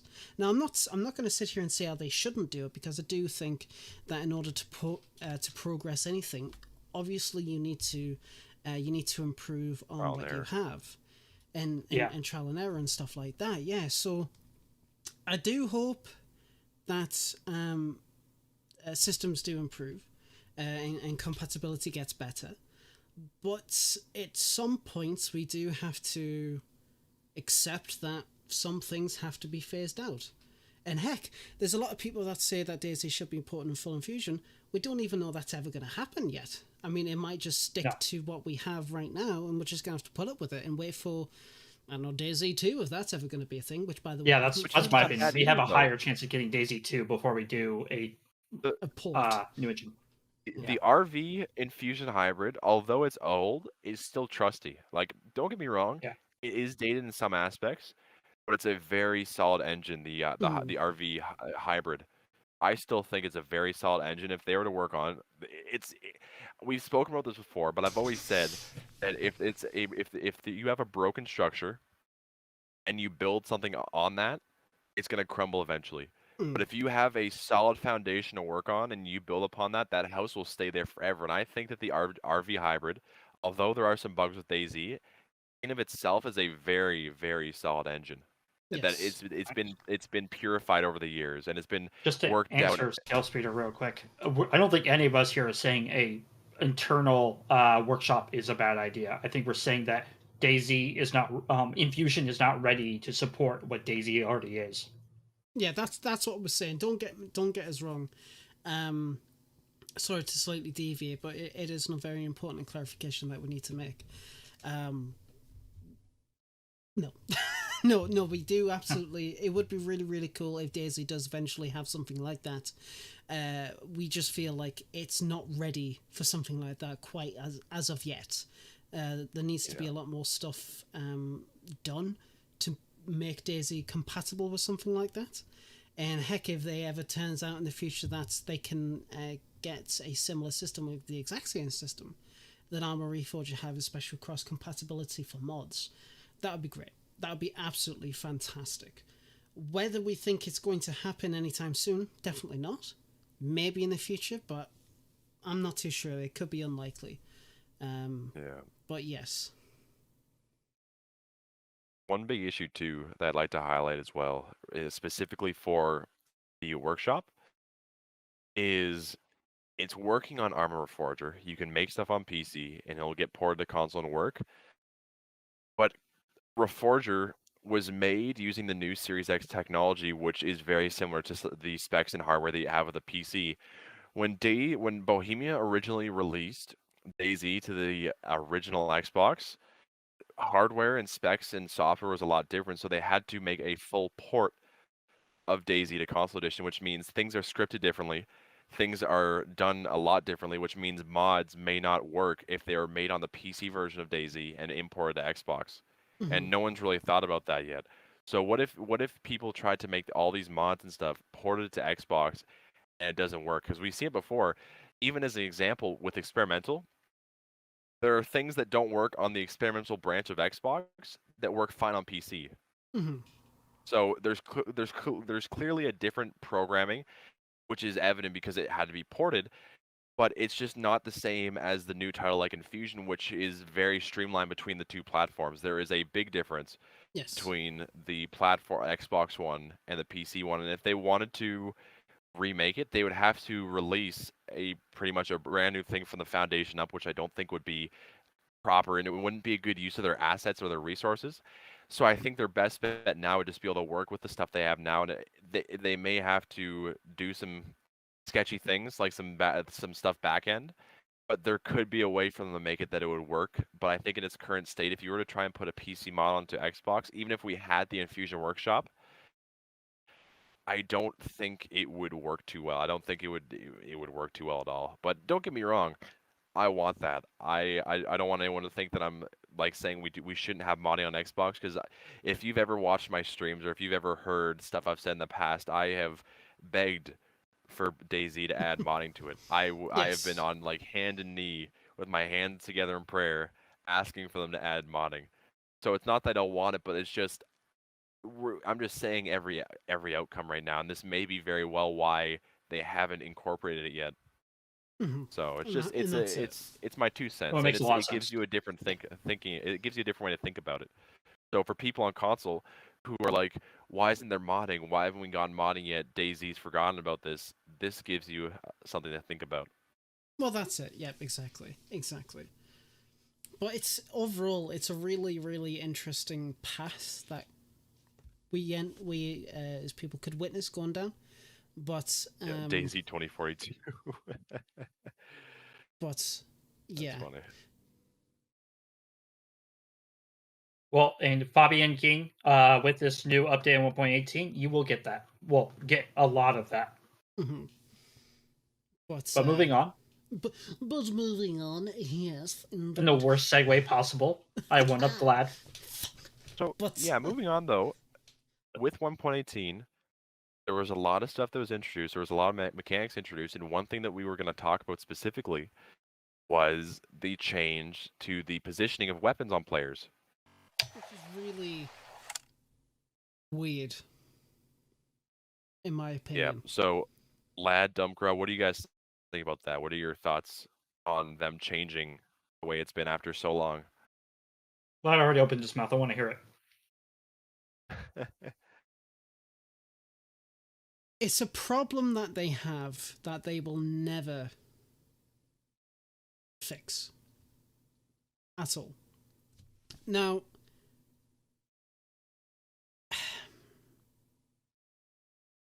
I like it, but I don't. Yes, sure, it was absolutely crap that the magazines of your guns they would end up clipping into your body, into your arms, and it was very fucking annoying. And I can understand why they've done specifically this. And I think it's just because I don't like change in certain aspects. But I'm not too impressed. Not completely. It probably takes some time for us to get used to it, which is, it's one of those things. But it's... I don't know. I don't know. I just... Yeah. It's a weird change. I don't think they'll ever change it back because apparently I think somebody said this is similar to how they've got it in Reforger. I'm not too sure. I'd never use third person or anything like that. But yeah, it's interesting. It does look wrong, Zizen. It just feels wrong. But I think, to be fair, for many, many, many, many years, we've had it the way that we used to. So it's like unnatural. Readjusting to it. Yeah. Now, Dumpgra, I'm not sure if you have a different opinion than Lad, or if you think he was kind of on the same page there. But what are your thoughts? What do you think about the change to this? Because this is, like Lad was saying, very weird. Very, very weird. It's all about clipping, right? When I look at this picture that you guys have on Reddit, all I see is clipping. It looks just as bad as going through the arm. However, I will state, BI, just please put in the no clipping thing you did with hair and hats. Just be a little bit smarter about it. Be a bit harder where it hides. Like this. Yeah, I know, but maybe a little bit of effort. Maybe you can polish it up a little bit. Now, obviously, they're wearing a hunter jacket, known as one of the biggest clothing items in the game. So almost anything you wear with that looks like you clip through it. So maybe this picture is just deceptive. Maybe the majority of clothing looks really good with this. Being a person that's a big fan of hardcore, I think it looks silly. Now, I could justify for you, Dumpgra. For new players, oh no, just as a quick thing for new players or players on console, could you possibly explain what you meant by the hair clipping mechanics? Yeah, so back in I think all the way up until 1.12, we had it so when you put beanies on, hats on, you had your hair clipping through the hat, right? Well, now when you put a hat on, you don't see your hair clipping through it, and that's why I call no clipping. It's a functionality you can add to stuff. They've actually introduced that into more clothing options. And what I'm saying is guns could easily benefit from the same thing. And what it does is where you see if you see the AK in that picture, where the handguard goes, if there was a handguard on it, it would technically be hiding the shirt underneath it. It would not show the model through the proxy. And that's what no clipping does. Okay. I just thought it would be good too. Yeah, I just thought it'd be good because some people who maybe don't have an understanding of modding might benefit a bit from that. But... On to my previous rant. I'm kidding. The old system was nice because you could justify, hey, I had my magazine under my armpit, and that's how I was kind of holding it as I ran with holding something so it didn't jiggle too much. But this system right here, I don't know how the person's holding it on their back. And like I said, I'm more of a hardcore kind of player. So, it looks silly to me. I think there should be a sling or something, but that would require finding a new item, so it doesn't make a lot of sense. But I don't think the system is beneficial to the immersiveness of the game. Okay.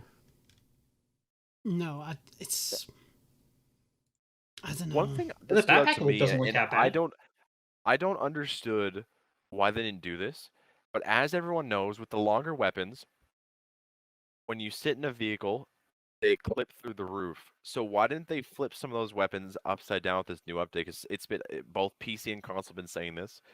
We've made it clear this is an issue, and I'm surprised that with the chance to actually change this, they didn't change that as well. What do you guys think about that? Is it That a That is comes it to a proxy gameplay restraint? placement. That's actually quite an interesting. Yeah, I mean, it all comes down to the proxies at the end of the day, because all the weapons share roughly the same proxy, so they have to make sure that it all aligns correctly, which is why when you have like custom base building mods that has objects that you can attach stuff to, they'll use the same proxy, but different like config classes for it, so they can have like a ton of them, or well, not config classes but attachment points. But yeah, I just, again, it's going to take some time for myself personally to get used to this kind of change. I do hope that they might, improve it. Maybe they'll figure out a way where, the longer stuff like the SVD, the Moors and stuff, it is upside down, or they can find a different way to do it. Or heck, even if you're in a vehicle, they just make it outright invisible if they don't already. Exactly, just hide the proxy. Just hide the proxy. They should do it with bags as well, to be fair. Yeah. But it's I feel like that'd be a lot one better. of those things. Yeah, it's just one of those things that maybe somebody needs to put in the feedback track, or just let them know about it. And we might not even know. They might be working on that, and it might be something that comes out in the future patch. Well, that's So it, we can yeah. hold hope. We can hold hope. At this point, though, I think that this is just us kind of nitpicking about a attempted helpful quality of life change. True. Actually, not quality of life. I would call this a cosmetic change. Yes. So what does that? Take Well, back you're your take back possessed. there, because quality of life is a perfect segue for one of our next topics. Lad, do you want to shoot that off? Well, before I do, I want to address Fabian King's question. This is quite an interesting one, a little bit of a segue. Should Bohemia/DayZ for console focus solely on releasing DLC as their business model? I say to that, no. They done it once with Livonia. It was Livonia's cool, but no. No, I don't think The community got mad. We got real mad. Yeah. I mean, don't get us wrong, for a company, obviously the main purpose is to make money. Making a DLC obviously makes them money. However, they need to be I feel they need to be very careful about how they, yeah, DOJ, the sound the screeching sound you made, Lemons, is the sound of your Xbox screaming because of all the mapping you've done. But I feel like if DayZ ever does a DLC, obviously it'll be both for PC and console. It will have to be something that is completely worthwhile, that not only features a new map, but new assets and new features overall, new weapons and items and whatever else. It needs to be something that needs to be worthwhile, because I don't think people's going to spend another God knows how much on whatever for just a new map when there's loads of free ones out there in the workshop. It needs to be something. Hear me out on that point. No. Hear me out on that point. No. So, no, go on. Yeah. So I think everyone here is familiar with Halo and the Forge game mode. And in Forge, they give players a kind of prefab map that is a blank template they can build on. What if they wouldn't necessarily? I know because of the way Bohemia is, they have to release everything on both consoles. There's nothing limited except for modding. But what if they released a prefab map that already had all the grass and the hills and the rivers and stuff, but it was completely empty, and it gave us the ability to build off of that. We can make our own towns, our own cities, and this is something that I wouldn't recommend for PC necessarily, but more so as a console feature, because we can't have terrain tools, we can't edit any of that stuff. So what if they just gave us, and this wouldn't be a paid DLC or anything, just another option. What if we just had a blank prefab map to work on that we could build our own stuff onto? Because at least then we'd have some sort of sense of us building our own quote-unquote map, instead of just overlaying and superimposing everything on top of the Chernarus and Livonia terrains. What do you guys think about that? That topic deserves its own dedicated spot, I think, because it's quite an interesting concept. So I think we're going to me, if it's all right with you, Dump and you Lemons, I want to shelve that for next week. Okay. No, definitely shelve that. Okay, Brill. Start a petition about it. No. No joke. No joke. Please, no. Oh, shit. But I completely fucked up my position in the webcam now. Jesus Christ, that was not worth it. You're so passionate about it that you're even your cam is jumping from joy. You know? Shut the fuck. But yes, but yeah, it's it would be Performance Nightmare unless you can bake items as WRP. It will run horrible, probably. But like I said, we'll talk about it next week. Now, the topic that we wanted to discuss about. Let me just bring it back up. But Now, we touched on this last week.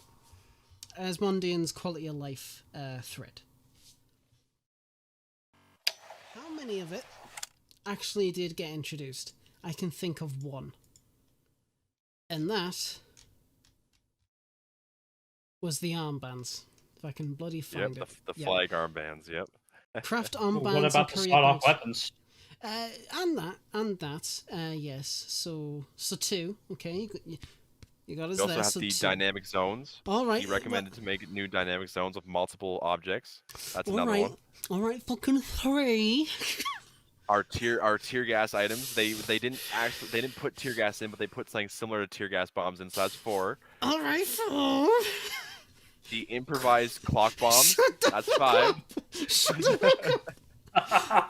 There's quite a number of stuff that were added to point 18 there. We're happy. Oh, we're happy now? I mean, are you happy now? You're the one who's kidding. No, but seriously, there's been quite a number of quality of life suggestions that were previously in this thread, which are now coming in 118. One of which is the craft arm bags. Not necessarily the courier bags, but that should be... They should have done that. They should have done that. Mm-hmm. But yes, there was the sawn-off weapon. As we know, the Blaze and the Magnum are getting sawed off, which, honestly, the Snub-Nosed Magnum looks... Oh, it looks beautiful. So nice. I agree. It looks really nice. Old school mobster from New York. the performance is probably the weapons probably be terrible now, but there you go. It's there. It looks badass. Yeah. Absolutely. And then there was the explosive devices, which I think we could kind of guess that they were going to do. This DOJC, the devs listen to the community. This is absolutely not a coincidence, Kappa. No, totally not. No, I don't know what you're on about. But yeah, so it is really nice that some of these quality suggestions, even it is a coincidence, have been added. Big coincidence on that note. Big coincidence, yes. But I think, like I said, I think we could have kind of guessed that there were some objects that were going to be used for some kind of explosive device. We've been seeing it for months now. With the alarm clock and the kitchen timer, it's a no-brainer that we were going to get something like that. Yep. But yeah, so it's pretty interesting that we did get some of these things. The dynamic events, I feel with 118, obviously, we do have some new dynamic events coming up with the trains. However, from what I could see, creating your own dynamic events will be quite a bit easier come 118, which is great. And possible at all on console, because that wasn't even a thing before on console. So well, that's it. Yeah. So, and I mean, touching on this idea number 40, dynamic events, abandoned night camps and fireplaces, as Mondian suggested, essentially a camp, right? For the past couple of years, I've always wanted to have a mod where it was a dynamic event, and you would go into the woods and you'd see a bunch of destroyed tents. They've got holes in them. There's loot, scattered around. The fire's still going, so maybe a horde might have come through or something like that, or a bear or something.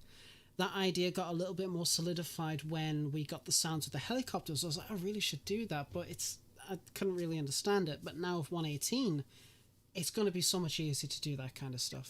With the static objects, we can do. It's going to be so nice. But it's going to be really, really cool. It really, really is. And I do hope that more features do get added in future updates. It's going to be really, really nice. And something I noticed as well is that they just retextured the first aid kit for the Claymore kit, which honestly saves resources, a new model, new texture, can't complain. Love it. One thing that I don't mean to bust DayZ's balls here, but one thing that I wasn't too happy about, which didn't make sense, is when you cut up a flag to turn into an armband, the decal on the flag got smaller to fit on the armband. You know what I say to that? Suspend your belief. Shut up. It's fine. Gosh, it's fine. It's fine. No, but you know what? There would have been people who would have been unhappy that the decal was cut in half or whatever. Well, that's true. That's true. That's it. Yeah. And even one big issue too is on that topic, you can't even cut up the flags with some knives right now. And I think that's just a bug that's going to be fixed in a new patch. Mm-hmm. But in experimental, I couldn't even use some of the knives to turn the flags into armbands. And I see Dumbcraw, you seem to have a opinion on that. Well, I was going to ask you, do you think that's a red flag? How so? How so do you think that'd be a red flag? Oh my god, do you not get the fucking Wait for it. Oh yeah, you're hilarious. You're quite. Oh, you love it. But if you guys are both done talking about it, I actually want to say something to end this. Yeah, go for it. Are you guys done? Yeah. So if anybody is watching and wants to give feedback and suggestions, look at Asmodean's examples. He has 4 of these done, and a lot of his suggestions are inputted in. This is the way to get things inputted into DayZ. Not only is it polite, but it's constructive and it's well thought out. Tagging DayZ on Twitter with your unfortunate, sad to say, rants or disrespectful tweets telling DayZ to fix stuff or get aggressive isn't going to make DayZ listen to you. This is one of the decent ways to do it. And look how many things are actually being noticed and actually, even whether it's coincidence or actually used from this, are being put in. So I just want people to realize that this is a nice way of doing things, and this is probably a better way to get noticed when you're trying to give proper feedback. Yes, and that's the main thing. It's like, sure, you can shout and scream, and in some cases, yeah, it's from a place of love, kind of. You're passionate about the game, and maybe you're frustrated, so it's like,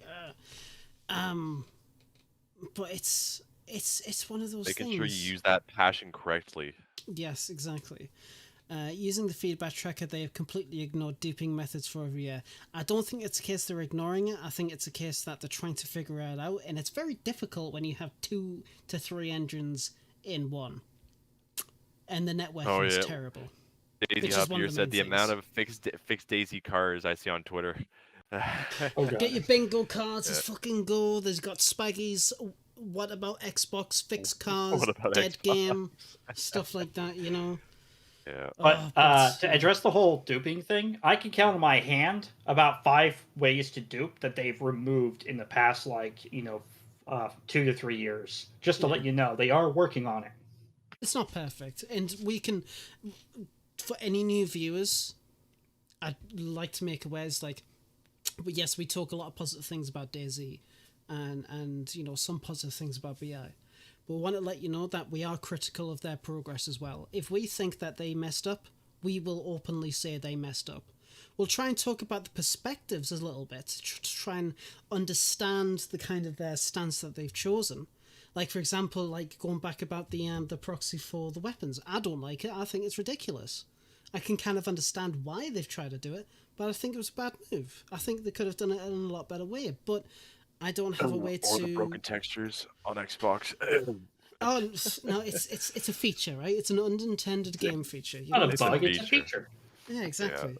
But it's just one of those things. But again, the feedback tracker, it is a good source, and maybe if you can get enough people talking about it, you can go for it.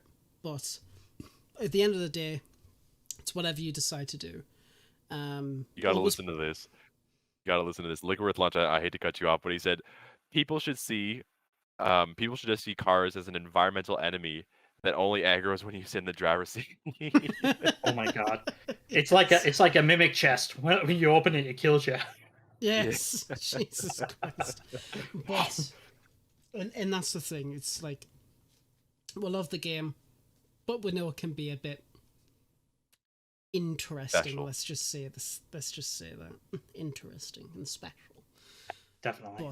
But I mean, I can't wait for the next quality of life list, or heck, even more quality of life stuff. In fact, one thing I do want to leave on that topic with: the binoculars have been resized. Oh, Thank God for that. 2x2 now. I needed it. It absolutely. It was such a joke. When are we when you have a hardcore player like me who would rather carry a hunting scope than binos, it's broken. That's it, yeah. Oh, bloody hell. But yes, that is, for now, all the topics and more that we are discussing this week. Nice. Good show, lads. Good show. It's been absolutely wonderful. 5 minutes to spare, too. 5 minutes to spare, yes. We are under the time. So, yeah, we're trying, with the podcast at the moment, we're trying to aim for a certain amount of time, between an hour and a half to 2 hours. Sometimes we'll go over, sometimes we'll go under. Either way, want to make sure that we don't go on too long for you guys, so it's not tiresome or anything like that, or we talk on for too long. But it's been an absolutely fantastic show. Absolutely fantastic show with a lot of stuff to talk about. A lot more stuff to talk about next week. And we are in the works to get on our first guest on next Friday. Who is it going to be? No idea. No, I'm joking. We are planning... You'll find out. Click end. Goodbye. We are planning on getting a very cool streamer who I love his content. His attitude, his demeanor is just so positive. It's really, really nice. And he's got a soft, soothing voice. Not gonna lie. He really does. Oh, you're gonna make me blush. We are planning on getting Reverend on next Friday as our first guest. We're in the talks with him right now. Yes, we're in the talks with him. Gonna get everything set up, and we shall keep you guys updated. But it's going to be an absolutely fantastic one. But we can't just leave right now. Spotlights. Can't forget about them. Spotlight. Like I did last week. Yep. Dump, what was your spotlight for this week? My spotlight this week is going to be on a modder. It looks like a nice person called Zener made a mod called A Cause of Death, and it allows you to go up to a player's dead body and hold the F button to see how they died. From what I can tell, it gives you whether they died from a gunshot and stuff like that. It's kind of like a bug, whatever. But I think it's a really cool thing. The guy allows repacking. Remember, guys, modders are amazing people, help make the PC community what it is. Please make sure to show them some love, whether it's a like, a follow, a kind word, or even a donation. Well, that's it. Absolutely, absolutely. I mean, that's really cool. I kind of want to look into that mod a little bit more. I think that'd be really interesting. The stream, if you guys are interested. Hell yeah, my boys. And what about yourself, Lemons? What you got for us this week? Well, usually I have a specific person that I like to talk about, but this time I want to shout out DayZ and the community on console, because I can't wait to see all the amazing things that are going to happen once this 1.18 gets released to stable. And I've already seen people start doing stuff for console.